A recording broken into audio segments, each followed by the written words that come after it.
सभी का आपके अपने चैनल लक्ष्य तक पर। तो चलिए, यूपी टेट की क्लास का समय हो चुका है और आज की क्लास होने वाली है हिंदी व्याकरण की।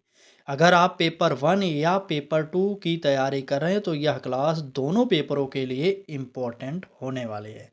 चलिए, आज की क्लास को शुरू करते हैं और आज की क्लास में फिर से एक बार 60 प्रश्नों की श्रृंखला आपके सामने आने वाली है। प्रश्न सारे के सारे नए होंगे, तो ध्यान से देखिएगा, यहाँ से प्रश्न सीधे आपके पेपर में आ सकते हैं। तो ये रहा आज की क्लास का पहला प्रश्न।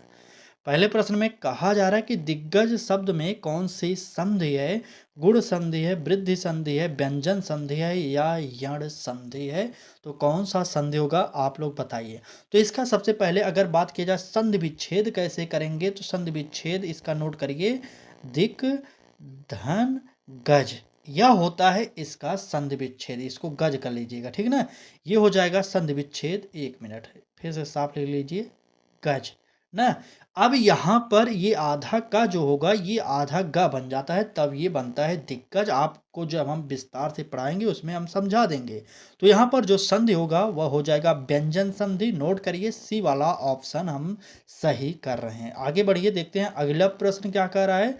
कहा जा रहा है कि अधिकार शब्द में उपसर्ग कौन सा है और लड़ाकू शब्द में प्रत्यय कौन सा है? दोनों प्रश्नों का उत्तर कमेंट बॉक्स में आपको बताना है।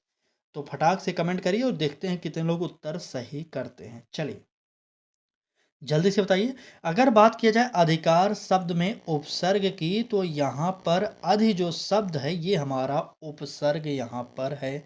इसको नोट कर लीजिए, ठीक। नेक्स्ट देखिए, लड़ाकू में अगर आपसे प्रत्यय पूछा जाए तो आप लोग क्या प्रत्यय बताएंगे? आकू जो शब्द है ये हमारा प्रत्यय होता है, ठीक ना। आकू प्रत्यय नोट करिएगा। चलिए, प्रत्यय आगे बढ़ते हैं, देखते हैं हमारा अगला प्रश्न क्या कह रहा है। कहा जा रहा है कि नील कमल शब्द में कौन सा समास होता है, ये आपको बताना है। कर्मधारय, द्वंद्व, बहुव्रीहि या तत्पुरुष। तो तत्पुरुष काट दीजिए और द्वंद्व काटिए। यहाँ पर कर्मधारय या बहुव्रीहि दो में से एक ही सही होगा। तो वह सही क्या होगा? बिल्कुल सही। यहाँ पर नील कमल अर्थात नीला कमल हमारा हो जाएगा कर्मधारय। ए वाला ऑप्शन बिल्कुल सही होगा। आगे बढ़िए, आंखों का तारा मुहावरे का अर्थ क्या है अगर आपसे ये पूछा जाए तो आप लोग क्या बताएंगे? बहुत प्रिय होना। यहाँ पर देखिए, हम आपको यूपी टेट के सिलेबस के अकॉर्डिंग क्लास कराते हैं डेली सुबह 10 बजे। मिस मत करिए। जितने भी सिलेबस में टॉपिक हैं, चाहे हिंदी का, ईवीएस का, सीडीपी का, एसएसटी का, सभी का हम क्लास टॉपिक वाइज ही करा रहे हैं। मतलब टॉपिक के अंदर रहते हैं, टॉपिक से बाहर एक भी प्रश्न नहीं है, आप देख सकते हैं। चलिए, अगर आपसे पूछा जाए बालक का स्त्रीलिंग क्या होता है, तब आप क्या बताएंगे? बालक का जो स्त्रीलिंग हो जाएगा वो होगा बालिका। इसको आप नोट करेंगे। नेक्स्ट देखिए, दुराचार में कौन सा उपसर्ग है? तो दुर उपसर्ग होता है, ये हमने पहले भी बता दिया था आपको, इसलिए बी ऑप्शन सही करिए। अगला प्रश्न देखिए, वन लाइनर कह रहा है कि पुत्रवत शब्द में कौन सा प्रत्यय है? तो यहाँ पर बताएंगे जल्दी से। चलिए, पुत्रवत में कौन सा प्रत्यय है? तो यहाँ पर वत जो शब्द है ये हमारा, ये यहाँ पर प्रत्यय है। अगला प्रश्न देखिए, हाथ मलना मुहावरे का अर्थ क्या होगा? जल्दी से बताना। बिल्कुल बिल्कुल, हाथ मलना यानी कि पछताना, ठीक। पछताना, हाथ मलना पछताना हो जाता है। यहाँ पर इसको नोट करिए। नेक्स्ट पर चलेंगे। अगर अगर क्लास अच्छी लग रही हो तो लाइक करिए और चैनल को भी सब्सक्राइब जरूर करिए और अपने मित्रों तक एक बार क्लास को शेयर करिए, ठीक ना। चलिए, बात करेंगे प्रश्न की। कह रहा है कि राजपुत्र में कौन सा समास है? तो राजपुत्र में अब तो आप समझ गए होंगे कि यहाँ पर तत्पुरुष होगा कौन सा? तो षष्ठी तत्पुरुष होगा, यानी बी वाला ऑप्शन सही होगा। अगर कुछ प्रश्न रिपीट हो रहे हैं तो वह जानबूझ करके आपके लिए रखे गए हैं ताकि आप उत्तर बताएं, क्योंकि अब तो इतने दिनों से आप हमारे साथ जुड़कर क्लासेस देख रहे हैं, अब तो आपको आ ही गया होगा, उम्मीद करते हैं ना। चलिए, बात करेंगे अगले प्रश्न की। कहा जा रहा है कि महान शब्द में कौन सा उपसर्ग है? जल्दी से बताइए। तो उपसर्ग शब्द के पहले लगता है तो महा जो है हमारा ये हो जाएगा उपसर्ग। ठीक। अगर आपसे पूछा जाए कि करुण शब्द से बना अलंकारिक रूप कौन सा होता है, तो यहाँ पर क्या उत्तर देंगे, ये तो थोड़ा सा टफ हो सकता है क्योंकि समझ में नहीं आएगा ये। ठीक, क्या होगा अलंकारिक रूप, करुण रस हो जाएगा। बस इतना लिखना है और तुरंत आगे बढ़ना है, देखना है अगला प्रश्न। क्योंकि हमारा एक ही सिद्धांत है कि समय कम लगे और आपको पढ़ाई ज़्यादा कराई जाए। डेली आपको 60 से 70 प्रश्न कराए जा रहे हैं, ताकि आप अगर 10 दिन भी हमारे साथ जुड़कर क्लास देखेंगे तो लगभग 700 प्रश्न तैयार हो रहे हैं। तो आप क्या चाहते हैं, अगर आपको अच्छी लगे तो जुड़िए हमारे साथ, ठीक। और डेली क्लास करना पड़ेगा अगर आप हमारे साथ जुड़ेंगे। ये सब क्लासेज हम आपको यूट्यूब पर फ्री में प्रोवाइड कर रहे हैं। तो लक्ष्य तक को सब्सक्राइब जरूर करिएगा, ठीक है ना। चलिए, यथाशक्ति में कौन सा समास होता है, तो यहाँ पर द्वंद्व नहीं होगा, बहुब्रीहि नहीं होगा, तो नोट करिए यहाँ पर अव्ययी भाव होता है, यानी कि शक्ति के अनुसार इसका विग्रह होता है। नेक्स्ट पर चलिए देखते हैं क्या कर रहा है हमारा अगला प्रश्न।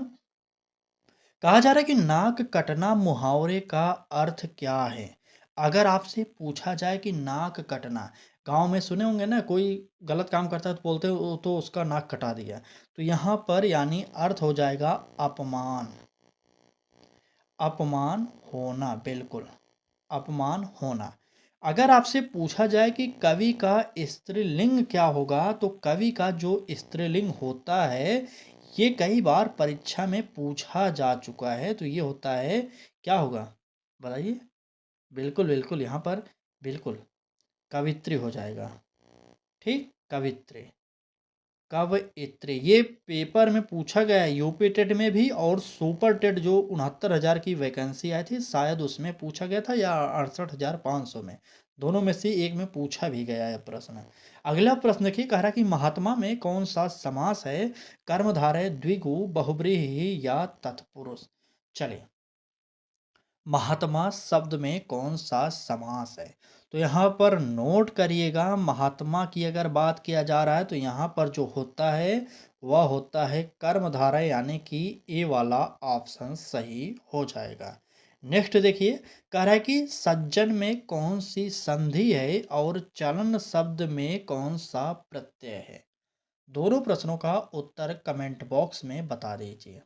चलिए, फटाक से बताइए, सज्जन में कौन सी संधि है, तो सज्जन में जो है व्यंजन संधि है, इसको आप नोट करिए, व्यंजन संधि। ठीक, व्यंजन संधि। अगर आपसे पूछा जाए कि चलन शब्द में कौन सा प्रत्यय है, तो अन जो शब्द है ये यहाँ पर प्रत्यय के रूप में यूज हुआ है, इसको भी आप नोट कर लीजिए। चलिए, नेक्स्ट पर चलते हैं, देखते हैं क्या कह रहा है अगला प्रश्न हमारा। कह रहा है कि चंद्रमुख में कौन सा समास है, कर्मधारय, बहुब्रीहि, द्वंद्व या अव्ययी भाव। चलिए, बताइए, चंद्रमुख में कौन सा समास है। आज के ज्यादातर एमसीक्यू जो है वो समास से ही संबंधित है, और वन लाइनर तो अलग अलग टॉपिक से आ ही रहे हैं, ठीक ना। चलिए, अगर बात किया जाए चंद्रमुख में कौन सा समास है, तो चंद्रमुख में बहुब्रीहि समास होगा, बी वाला ऑप्शन हमारा बिल्कुल सही होगा। अगला प्रश्न देखिए क्या करें, कलेजा मुंह को आना मुहावरे का अर्थ क्या है, आप लोग बताइए फटाक से। तो कलेजा मुंह को आना मुहावरे का अर्थ जो होगा वह होगा बहुत डर जाना। ठीक, बहुत डर जाना। अगर आपसे पूछा जाए कि विद्वान का बहुवचन क्या होगा, तो ये आप फटाक से बताइए। तो विद्वान का बहुवचन विद्वान ही होता है। ठीक, विद्वान का बहुवचन विद्वान ही होगा भाई साहब। चलिए आगे बढ़ते हैं, देखते हैं अगला प्रश्न क्या कह रहा है। कहा जा रहा है कि निराशा में कौन सा उपसर्ग है, नि है, निर है, अन है, अप है। बताइए, निराशा में कौन सा उपसर्ग है, तो यहाँ पर नोट करिए, निराशा में जो उपसर्ग होगा वह हो जाएगा निर, यानी कि बी वाला ऑप्शन हमारा सही होगा। नेक्स्ट देखिए, बचपन में कौन सा प्रत्यय है, आप बताइए। चलिए, बचपन में कौन सा प्रत्यय है, तो पन जो है ये हमारा यहाँ पर प्रत्यय है, क्योंकि प्रत्यय लास्ट में लगता है। अगला प्रश्न, कमल का जो शब्द है ये इसका विशेषण क्या होगा, आप बताइए तो। चलिए, कमल का विशेषण तो बिल्कुल सही, यहाँ पर कमलीय हो जाएगा, इसको भी आप नोट कर लीजिए। कमली है, ठीक है ना। एक मिनट फिर से, कमली। चलिए, अब तो समझ में आ रहा है ना, कमली हो जाएगा इसका विशेषण। पीताम्बर में कौन सा समास है, बहुब्रीहि, कर्मधारय, द्वंद्व या तत्पुरुष। बताइए फटाक से, पीताम्बर में कौन सा समास होगा। चलिए, बिल्कुल, प्रश्न संख्या 9 का उत्तर कुछ लोग बी बता रहे हैं, कुछ लोग ए भी बता रहे हैं। तो यहाँ पर पीताम्बर में जो है बहुब्रीहि न होकर के कर्मधारय होता है, यानी कि ए वाला ऑप्शन बिल्कुल सही होगा। अगला प्रश्न देखिए, कह रहा है कि दांत खट्टे करना मुहावरे का अर्थ क्या है। और अगला प्रश्न होगा पुस्तक का बहुवचन। चलिए, दोनों प्रश्नों का उत्तर बताइए। दांत खट्टे करना मुहावरे का अगर आपसे अर्थ पूछा जाए तो यानी इसका अर्थ जो होगा परास्त, परास्त बताइए, कर देना, बिल्कुल सही। चलिए, परास्त कर देना यानी दांत खट्टे कर देना। नेक्स्ट देखिए, पुस्तक का बहुवचन क्या है। तो पुस्तक का बहुवचन जो होता है ये होता है हमारा पुस्तकें, यानी कि नोट करिए, बहुत ही इंपॉर्टेंट प्रश्न है यह। बिल्कुल। चलिए, डेली क्लास हो रही है, डेली आप जुड़ सकते हैं। अगर आपने चैनल को सब्सक्राइब किया होगा तो आपके पास नोटिफिकेशन जाता है, और नहीं जाता तो नोटिफिकेशन देखिए वहाँ पर क्लिक करके ऑन करिए। मान लीजिए यूट्यूब नोटिफिकेशन कभी ना भेजे तब भी आप हमारे चैनल पर सुबह 10 बजे विजिट करिए, क्योंकि क्लासेस डेली शाम को ही लग जाती हैं। ठीक। चलिए, बात करेंगे प्रश्न की। तो कह रहा है कि अनुशासन में कौन सा उपसर्ग है। तो यहाँ पर अनुशब्द हो जाता है उपसर्ग, ए वाला ऑप्शन सही होगा। वन लाइनर देखिए, कह रहा है कि सुंदरता में कौन सा प्रत्यय है। तो यहाँ पर ता जो शब्द है ये हमारा यहाँ पर प्रत्यय हो जाएगा। अगर अगले प्रश्न की बात किया जाए तो कह रहा है कि पेट में चूहे कूदना मुहावरे का अर्थ क्या है। चलिए, बताइए। बिल्कुल, पेट में चूहे कूदने का मुहावरे का अर्थ जो है बहुत भूख लगना होता है ना। चलिए, बहुत भूख लगना, ठीक, बहुत भूख लगना ये हो जाएगा हमारा इस प्रश्न का उत्तर। अभी तक आज की क्लास में आप लोग 10 प्रश्न एमसीक्यू, 20 प्रश्न वन लाइनर, टोटल 30 प्रश्न देख चुके हैं। अगर क्लास अच्छी लग रही हो तो लाइक कर दीजिए और चैनल को भी सब्सक्राइब करिए। जिस तरह हमने सीटेड में आपको तैयारी कराई थी फ्री में, यकीन मानिए यूपी टेट की तैयारी उसी प्रकार से कर रहे हैं और आपके सिलेबस के अकॉर्डिंग कर रहे हैं। ठीक है ना। चलिए, बात करेंगे प्रश्न की। कह रहा है कि जननी जन्मभूमिश्च में कौन सा समास है। द्वंद्व, कर्मधारय, बहुब्रीहि या अव्ययी भाव। प्रश्न संख्या 11। चलिए, प्रश्न संख्या 11 तो बिल्कुल सही। यहाँ पर उत्तर जो लोग बता रहे हैं द्वंद्व, तो यहाँ पर द्वंद्व समास ही होता है, नोट करिए। अगला प्रश्न देखिए क्या कर रहा है, अमर शब्द में कौन सा उपसर्ग है, बताइए तो। चलिए, बिल्कुल, अमर शब्द में आ जो है ये उपसर्ग होता है, इसको आप नोट कर लेंगे। नेक्स्ट देखिए, बालिका का पुल्लिंग क्या होगा अगर आपसे ये पूछा जाए। तो बालिका का जो पुल्लिंग होता है वह होता है बालक, इसको आप नोट कर लेंगे। चलेंगे नेक्स्ट प्रश्न पर, देखेंगे क्या कह रहा है। चलिए, कहा जा रहा है कि सुरेश शब्द की संधि क्या है। सुरेश की बात कर रहा है, ए ऑप्शन कर रहा है देवधन ईश, तो बिल्कुल नहीं, देवेश हो जाएगा। सुरधन ईश हो सकता है हमारा, ठीक ना, लेकिन सुरधन एस नहीं होगा, सुरधन रेस नहीं होगा। भाई साहब ऐसा मत करिएगा कि यहाँ पर सुरधन रेस लिखे तो डायरेक्ट सुरेश कर सकते हैं, बिल्कुल नहीं। यहाँ पर उत्तर जो होगा बी वाला ऑप्शन होगा। आप लोग संधि के अकॉर्डिंग करिएगा, संधि विच्छेद, ऐसा नहीं कि अपने मन से कर दीजिएगा। ठीक। चलें आगे बढ़े। चलिए, आइए देखते हैं नेक्स्ट प्रश्न क्या कह रहा है। अगले प्रश्न में कहा जा रहा है कि घर का भेदी लंका ढाए, मुहावरे का अर्थ क्या है। आपके सिलेबस में है मुहावरा, एक बार देखिए तो, मुहावरा, संधि, समास, यही आप 3 टॉपिक ज़्यादातर हैं प्रश्न में। ठीक। अगर आपसे कहा जाए कि घर का भेदी लंका ढाए, मतलब अपना ही व्यक्ति नुकसान पहुंचाए, नोट करिए, अपना ही व्यक्ति नुकसान पहुंचाए। ठीक, नोट करिएगा, अपना ही व्यक्ति नुकसान पहुंचाए। बिल्कुल, लिख लीजिए पहुंचाए। ठीक ना, चलिए। और अगर आपसे पूछा जाए मित्र का स्त्रीलिंग क्या होता है, एक बात को ध्यान में रखिएगा, अगर आपसे मित्र का स्त्रीलिंग पूछा जाता है तो ये आपको शब्दों के अकॉर्डिंग बताना पड़ेगा कि वहाँ पर किस प्रकार का प्रयोग है। मित्र का स्त्रीलिंग सखी भी कह सकते हैं, ठीक, सहेली भी कह सकते हैं,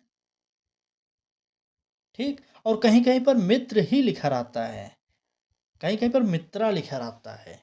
तो आपको देखना पड़ेगा कि वहाँ ऑप्शन में क्या मिलता है, कुछ भी हो सकता है। यहाँ पर तीनों शब्द जो हमने लिखे हैं, सखी भी हो सकता है, सहेली भी हो सकता है, मित्रा भी होता है, लेकिन मित्रा उतना औचित्य नहीं बनता, लेकिन फिर भी पेपरों में इसे लिखा जाता है और आयोग कभी कभी इसको मानता भी है। तो ये आपके ऑप्शन के अकॉर्डिंग होंगे, अगर आपके पेपर में इस प्रकार के प्रश्न आएंगे तो किस प्रकार का ऑप्शन रहता है उस पर डिपेंड करता है। ठीक, नेक्स्ट देखिए, कह रहा है कि सप्तऋषि में कौन सा समास है, द्विगु है, बहुब्रीहि है, तत्पुरुष है या द्वंद्व है। बताइए तो, सप्तऋषि में कौन सा समास है। चलिए, तो बात 7 ऋषियों की जा रही है। चलिए बताइए फटाक से, 7 ऋषियों की बात हो रही कि नहीं। प्रश्न संख्या 13, बिल्कुल, 7 ऋषियों की बात की जा रही है, तो कहीं ना कहीं ये संख्यावाची है, तो यहाँ पर द्विगु समास हो जाएगा, ए वाला ऑप्शन सही होगा। दया शब्द से बना विशेषण क्या होता है। बताइए तो, दया शब्द से बना विशेषण क्या होता है। चलिए, बिल्कुल दयालु कर दीजिए। ठीक, दयालु हो जाएगा। नयन का अगर आपसे बहुवचन पूछा जाए तो नयन का बहुवचन तो नयन ही होगा, नयने थोड़ी क्या हो जाएगा भैया, गलत बोल रहे हैं आप लोग। चलिए, नयन हो जाएगा। ठीक, अपमान में कौन सा उपसर्ग होता है, तो उपसर्ग शब्द के पहले लगता है, तो अप यहाँ पर, बिल्कुल, मान में अगर अप जोड़ दिया जाएगा तो ये हमारा उपसर्ग हो जाएगा, ए ऑप्शन यहाँ पर सही होगा। अगला प्रश्न देखिए, करा कि लिखावट में प्रत्यय कौन सा है और कान भरना मुहावरे का अर्थ क्या है। दोनों प्रश्नों का उत्तर बताइए। चलिए, बिल्कुल, लिखावट में प्रत्यय पूछा जा रहा था तो आवट हो जाएगा। ठीक, आवट प्रत्यय। कान भरना मुहावरे का अगर आपसे अर्थ पूछा जाए तो क्या होगा, भड़काना हो जाएगा। ठीक, बिल्कुल, भड़काना नोट कर लीजिए। नेक्स्ट पर चलिए देखते हैं अगला प्रश्न क्या कर रहा है, यथार्थ में कौन सा समास है। बात यथार्थ की जा रही है, जल्दी से बताइए। यथार्थ या यथाशक्ति, ये दोनों में से कोई भी शब्द हो तो आप लोग बिना पढ़े ऑप्शन अव्ययी भाव पर टिक करिएगा। ठीक, अव्ययी भाव, ए वाला ऑप्शन। चले, सूरदास की रचना शैली में प्रमुख अलंकार कौन सा मिलता है, अगर आपसे ये प्रश्न पूछा जाए तब आप क्या बताएंगे, तो बिल्कुल इसमें मिलता है उपमा अलंकार। बिल्कुल, अलंकार। विद्यार्थी का अगर आपसे स्त्रीलिंग पूछा जाए, स्त्रीलिंग क्या बताएंगे भैया, विद्यार्थिनी बता दीजिए भैया, कुछ भी बता सकते हैं, पेपर है, कहीं कहीं ना कहीं पर आया हुआ प्रश्न है, इसलिए हमने इसे आपको प्रोवाइड कर दिया। विद्यार्थिनी वैसे तो औचित्य इसका नहीं बनता, लेकिन हमारे हिसाब से देखा जाए विद्यार्थी का स्त्रीलिंग होगा ही नहीं, लेकिन फिर भी किसी पेपर में विद्यार्थिनी दे दिया गया था, इसलिए भाई साहब हमने भी आपको बता दिया है। ठीक, वो पेपर मुझे याद नहीं, किसी पेपर में मैंने देखा था। चलिए, फिलहाल अगला प्रश्न देखिए। अगर इस प्रकार का जैसे विद्यार्थी का बहुवचन अगर आपसे पूछ लिया जाए, मतलब स्त्रीलिंग पूछा जा रहा था ना, एक मिनट देखते हैं। बिल्कुल, स्त्रीलिंग अगर पूछा जाएगा ना तो यकीन मानिए वहाँ पर विवादित प्रश्न में आ जाएगा, इसको टेंशन मत लीजिए। ठीक, चलिए, त्रिलोक में कौन सा समास है, द्विगु, कर्मधारय, बहुब्रीहि या तत्पुरुष। फटाक से बताइए तो, त्रिलोक में कौन सा समास होगा। तो यहाँ पर जल्दी से बताइए, 16वें का उत्तर क्या होगा, बिल्कुल द्विगु समास हमारा हो जाएगा। ठीक, नेक्स्ट देखिए, दूरदर्शिता में कौन सा प्रत्यय है। चलिए, दूरदर्शिता में कौन सा प्रत्यय होगा, एक बार बताइए तो। प्रश्न संख्या क्या है? चलिए चलिए चलिए फटाक से बताइए। दूरदर्शिता। नाक में दम करना, बिल्कुल नाक में दम करना, ये भी बताना पड़ेगा। चलिए, दूरदर्शिता में भाई प्रत्यय पूछा जा रहा है, दूरदर्शिता। दूरदर्शी में ता प्रत्यय है ना, बिल्कुल। प्रता प्रत्यय। अगर नाक में दम करना पूछा जाए तो परेशान करना हो जाएगा। ठीक, परेशान करना।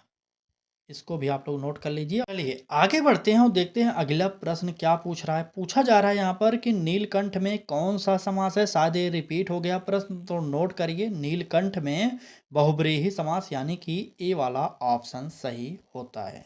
वन लाइनर देखिए, अगर आपसे पूछा जाए कि अनुपम शब्द में कौन सा उपसर्ग है, तो यहाँ पर बताइए। अनु जो है ये हमारा उपसर्ग हो जाएगा, बिल्कुल। ठीक। अगर आपसे पूछा जाए कि गुरु का स्त्रीलिंग क्या होता है, तो भाई साहब यहाँ पर गुरु का स्त्रीलिंग गुरु ही होगा। कहीं कहीं पर यहाँ पर भी विवादित होता है, गुरुआइन लिखा रहता है भाई साहब, लेकिन वह हमारे अकॉर्डिंग नहीं होगा। तो यहाँ पर गुरु ही होना चाहिए, स्त्रीलिंग नहीं तो नहीं होना चाहिए। ठीक, तो गुरु का स्त्रीलिंग गुरु ही होगा, आप लोग नोट करिएगा। अगर अगले प्रश्न देखिए, हमने फिर से बता दिया ना कि वहाँ पर आपको गुरुआइन भी मिल जाएगा भाई साहब। आज के एग्जामिनर कुछ भी बना दे रहे हैं, बाद में मानेंगे तो आप प्रूफ भी नहीं दे पाएंगे इसका। तो ठीक है, तो गुरुआइन भी नोट कर लीजिएगा। आपको प्रश्न के अकॉर्डिंग नोट करना पड़ेगा। कुछ प्रश्न विवादित होते हैं, हर बार होते हैं, उनको भी हम आपको धीरे धीरे अब प्रोवाइड कर रहे हैं। ठीक, जानते रहिएगा। गुरु का अगर आपसे स्त्रीलिंग पूछा जाए तो गुरु ही हो सकता है, नहीं तो अगर गुरुआइन रहे तो भाई साहब गुरुआइन पर भी जाइएगा। ऐसा मत समझिएगा कि यह गलत है, बिल्कुल हो सकता है। ठीक, तो सभी प्रकार से आप तैयार रहिए, क्योंकि परीक्षा में पहली बार में अच्छा स्कोर करना है तो तैयारी हर तरीके से करनी पड़ेगी।